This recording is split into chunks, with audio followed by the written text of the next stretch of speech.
Good evening from all of us here at Spotlight. Tonight on the programme, the Cornish pub razed to the ground, rising up again.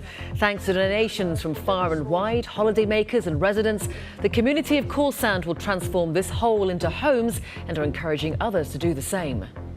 Every community will have somewhere a derelict building that could be brought back into use for local housing, for local control. We'd love to help with our example. Also coming up tonight, you could face prosecution. A warning to householders in Dorset if the person who takes your rubbish away then fly tips it.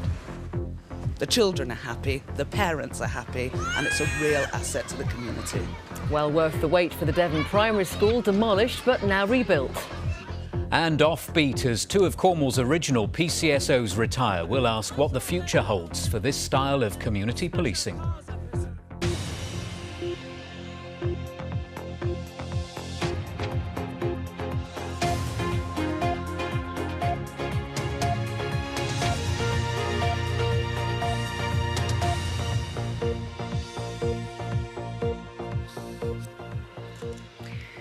Every community has a derelict building. The view of campaigners in one Cornish village who, after raising enough money to buy a derelict pub, now want others to do the same.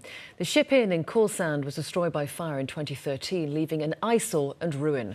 Well, now the Peninsula Trust, which is aiming to improve housing for young people in the area, has bold plans to bring it back to life. Our reporter John Henderson is in Corsand for us this evening, and there's been a bit of a celebration going on there, John. Certainly has been, Justin, but look at this, isn't it beautiful? Sea and sun, a bit of a sandy beach if you like, but these people aren't here for that. They're here to celebrate something else. Cue the fizz!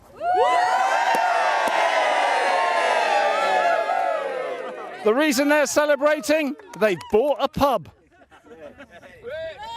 Who wouldn't want to live here? With sunshine and sea swimming, Kingsand and Corsand are twin Cornish villages that perfectly encapsulate the region's housing problem. Desirable, expensive, out of reach for most. So, a chance to turn the old Ship Inn into community housing caught the imagination. People like Fleur Young, born and bred here, bought shares. We did it thinking, well, we'd love to see the project happen, and if people don't invest, it's not going to. So we weren't big investors, you know, haven't got that much money, but we just wanted to do something. All told, 320 people invested, and it wasn't a return of 3% over time that attracted them. Every community will have a derelict building which they'll probably be able to get as the community where councils, big housing associations can't, because it's local people doing it for themselves. It's a completely new model. We think. Anyway, it's new for around here and we're very excited about it.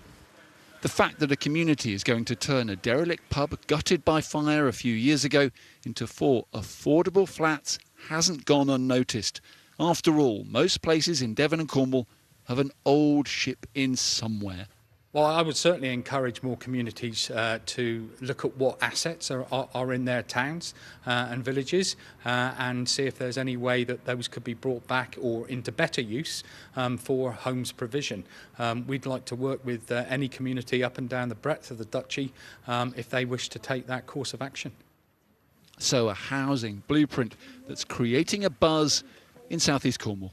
The response that we've had, you know, all the emails, all the people, the support, everyone coming into the ship every weekend, you know, and asking all the questions and giving us all their stories. You know, I met my husband here, or, you know, whatever that might be. It's been incredible, and, you know, I would urge other people to do the same. The old Ship Inn, a new way of thinking about housing that's not just for the rich and wealthy. Couple of questions. Did you all invest? Yes!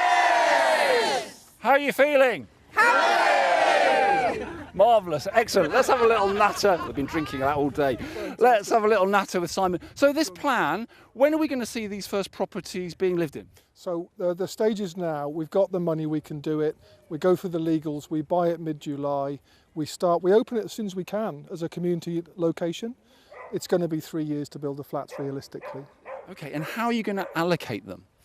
The process is people who are local only get onto the list. People with a longer or deeper family history here will get more points, they'll go higher up the list. Once we know who the real applicants are, it may be a lottery, we don't know yet. We mentioned it in the story, but we really think this is a blueprint for the future, not just here, but for other places. We're developing this thought, everywhere's got an old ship. This is an extraordinary project. We've never seen this kind of community support. If it can be done here, it can be done other places. There's got to be a derelict building in most communities. People can start looking and thinking and raising money and make it happen for themselves. And we'll gladly help. Will you help? How will you do that? We've got an example here already, which is a live, real example. A community pulls together and it works. The trick is write that down, remember what we did, get it clear, and then go and support others to do it too. Now, some of the people who, they've all invested here, fantastic, but you've had some great stories as well, haven't you? Terrific, amazing. We've had people from all over the world. A lady in California whose great-great-great-great-grandmother owned that pub, invested £1,000 out of the blue. A little lad in the village told his mother, without prompting, that he thought it was so important he's put his pocket money in, £13. Classic. Young people here have clubbed together to buy one share. The level of support's been astonishing. And you think it'll make a real difference?